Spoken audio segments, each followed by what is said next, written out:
So before I became a teacher, I worked at Youth for Christ over in Greenville, and the man I worked for was a man named Neil Crawford. And Neil had was a great guy and had a bunch of really great stories. And so what I want to tell you today is one of his stories that he shared with me.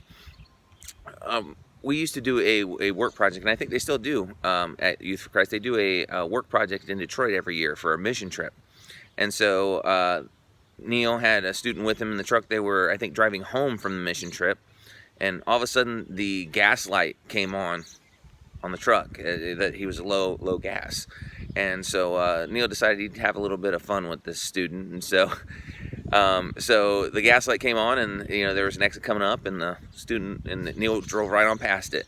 And the student looked at him and said, "Well, aren't you gonna stop and get gas?" And he goes, "No, we're gonna trust God." And so the next exit came past, and he just drove right on past it. And the student looked at him like, "Are you going to get gas yet?" "No, we're going to trust God."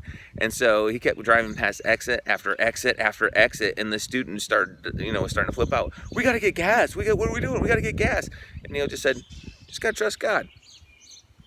And so, it was finally getting pretty low on the gas tank. And so Neil just looked at the student and said, "Do you trust God?" And it's like, Yeah, I do. Yeah, I do. And then Neil, the truck happened to have two gas tanks, and so Neil flipped it over to the other gas tank, and they continued to drive home. And so it was kind of funny. And but I think there's a lesson here for us, is that God lets us get to the end of our gas tanks so that we can rely on His gas tank, so that we can flip over the gas tank and rely on Him instead. Paul says in 2 Corinthians chapter 1, verses 8 through 10, he says, "We think you ought to know, dear brothers and sisters, about the trouble we went through in the province of Asia. We were crushed and overwhelmed beyond our ability to endure, and we thought we would never live through it. In fact, we expected to die. But as a result, we stopped relying on ourselves and learned to rely on God, who raises the dead.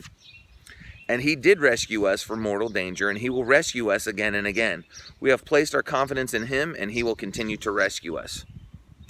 So as you can see here, God allows us to get to the end of ourselves so that we can rely on Him. He lets us get to the end of our gas tank so that we can rely on His gas tank instead. And so today, I just want to challenge you just to, if you're feeling overwhelmed, if you're feeling at the end of yourself, that's a good thing.